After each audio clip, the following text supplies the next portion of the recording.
आपने कहा कि महागठबंधन की सरकार बनी तो 2 करोड़ नौकरी मिलेगा, तो तेज प्रताप यादव ने कहा कि नाचने वाला नौकरी देंगे। चलिए, बड़े भाई है भाई, वो उन्हीं लोगों से मिल के ना वो भी कुछ भी बोल रहे हैं, बट ठीक है, वो बड़े भाई, उनका जवाब देना मेरे लिए जरूरी नहीं है। सर, पवन सिंह लगातार आप पे सर तंज कस रहे हैं। पहले उन्होंने ये तंज कसा और अब निरहुआ भी बीच नहीं हट रहे। कह रहे हैं कि रवि किशन जी ने आईफा जीता है, आप उनको कहिए कि आईफा वो जीतेंगे। ग्रेजुएशन किया है उन्होंने ग्रेजुएशन किया है, उनसे पूछिए। देखिए, एक बात बताएं, मैं गरीब का बेटा हूं, मेरे पास औकात नहीं थी कि मैं ग्रेजुएशन कर सकूं। वो अमीर के बेटा थे, वो तो पीएचडी भी कर सकते हैं। मैं गरीब से पैदा हुआ हूं, और मैं आप सबको बता दूं ना कि एनडीए के सारे नेताओं को मैं 4 दिन के अंदर पागल घोषित कर दूंगा। इनका भाषा नहीं देख रहे हैं, रेत तो कार पे आ गए हैं खेसारी को बोलने के लिए। मैं इनको रेतोकार नहीं करूंगा, क्योंकि मैं संस्कारिक बेटा हूं और संस्कारिक माँ बाप का बेटा हूं, तो मेरे अंदर कभी शालीनता ऐसी नहीं होगी। दिनेश लाल यादव निरहुआ आपको कह रहे हैं कि कोई ऐसा सगा नहीं जिसको खेसारी ने ठगा नहीं। क्या ठगे हैं आप? अब पता नहीं, उन्हीं से पूछिएगा कि उनको कितना ठगा हूं मैं। सगा, वो पूरे बिहार को ठगे हैं वो लोग, और मैं आज बात कर रहा हूं तो उनको बुरा लग रहा है, बट ठीक है। मैं रोजी रोजगार की बात कर रहा हूं, वो धर्म की बातें कर रहे हैं। मैं धर्म विरोधी कभी ना था, ना हूं, ना कभी रहूंगा। मैं जय श्री राम अभी बोल रहा हूं, जय श्री राम, बट जय श्री राम में मेरा ये बेरोजगारी छुपा है। भाई, मैं पूरी दुनिया से बोलवा दूं जय श्री राम, लेकिन इनको धर्म के आड़ में वोट लेना है, उसकी चर्चा ये हमेशा से धर्म के नाम, मंदिर मस्जिद के नाम। मैं धर्म विरोधी कभी नहीं रहा। मैं राम पे गाना गाया हूँ, मैं राम का एक्ट किया हूँ, मैं राजा राम मूवी किया हूँ। मैं ये कह रहा हूँ, धर्म के नाम पे आप वोट मत मांगो। धर्म जरूरी है, लेकिन हमें कर्म करने के लिए शिक्षा भी जरूरी है, अस्पताल भी जरूरी है। ये कौन बनाएगा? ये इसके लिए का दूसरे को वोट देंगे? हम सब आपको वोट दिए हैं हर चीज़ करने के लिए, तो आप हर चीज़ पे बात करो ना। आप रोजी रोजगार पे बात करते नहीं, आप सिर्फ मंदिर मस्जिद पे बात करते हो। ये मुद्दे को भटकाते हैं दूसरी तरफ, हर बार जंगल राज की बात करते हैं। आज जो बच्चे शिक्षा से दूर हैं वो 20 साल के बच्चे हैं, और 20 साल से किसकी सरकार है? मानिए हमारे चाचा नीतीश कुमार जी की। अब सोचिए, बेरोजगारी से कौन मर रहा है? आज जो 20 साल के बच्चे हैं वो मर रहे हैं।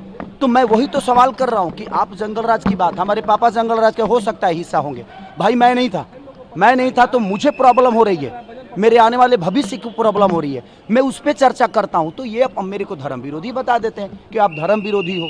मेरा हमेशा से यही रहा है कि भाई, अगर मैं आज माइक के सामने आप सबको बोल रहा हूँ कि आज पूरे एनडीए के नेता और ये स्टार प्रचारक जो 4 हमारे बड़े भाई हैं, ये प्रेस कॉन्फ्रेंस करें और कह दें कि कल से फैक्ट्री का शिलान्यास यहाँ पे होगा, कल से बेहतर कॉलेज बनेगा, शिलान्यास होगा। मैं वादा करता हूँ जीवन में कभी चुनाव नहीं लड़ूंगा और ना ही शपथ ग्रहण कर पाऊंगा और ना ही सर्टिफिकेट लेने में कहीं जाऊंगा। और आजीवन अगर मेरे सर्टिफिकेट लेने में ही इनका छुपा हुआ है बेरोजगारी छुपा हुआ है, ये मुझे दोषी बना रहे हैं बेमतलब का, ये मुझे टारगेट कर रहे हैं। भाई, मुझे टारगेट मत करो। बिहार बेरोजगारी से डूब रहा है, शिक्षा से दूर है, अस्पताल से दूर है, उस पर बात करो ना आप। सर, एक आखिरी सवाल रहेगा सर कि क्या लग रहा है, आप लगातार प्रचार में जा रहे हैं, महागठबंधन की सरकार बनने जा रही है बिहार में? आपको नहीं लग रहा है? मैं तो पहले चरण में 100 में 100 हैं हम ही, बाकी कोई नहीं है। और आप देखिएगा, खेसारी के आने के बाद सरकार बदलेगी। आप भाषा इनकी नहीं देख रहे हैं, किस हिसाब से बोल रहे हैं। अब ये रेत तो कार पे आ गए। आप बड़े हैं, लेकिन भाषा का मर्यादा आपको होना चाहिए। तो मुझे लगता है कि ये सारे के सारे बौखलाए हुए हैं, ये पार्टी के हैं। सच पूछिए तो मैं तेजस्वी जी का छोटा भाई हूँ, और हमेशा से उनका प्यार आशीर्वाद हमें मिला है। निरहुआ कह रहे हैं कि आपका नाम खेसारी लाल यादव नहीं, अहंकारी लाल यादव होना चाहिए। चलिए, वो कुछ भी, मैं क्या बोला कि उनकी भाषा की गरिमा देखिए कि वो बड़े भाई होकर और किस भाषा का इस्तेमाल कर रहे हैं। इसका मतलब नहीं लग रहा है। मैं क्या बोला, 4 दिन के अंदर इस सारों को पागल कर दूंगा। मैं सबको पागल घोषित करवा दूंगा।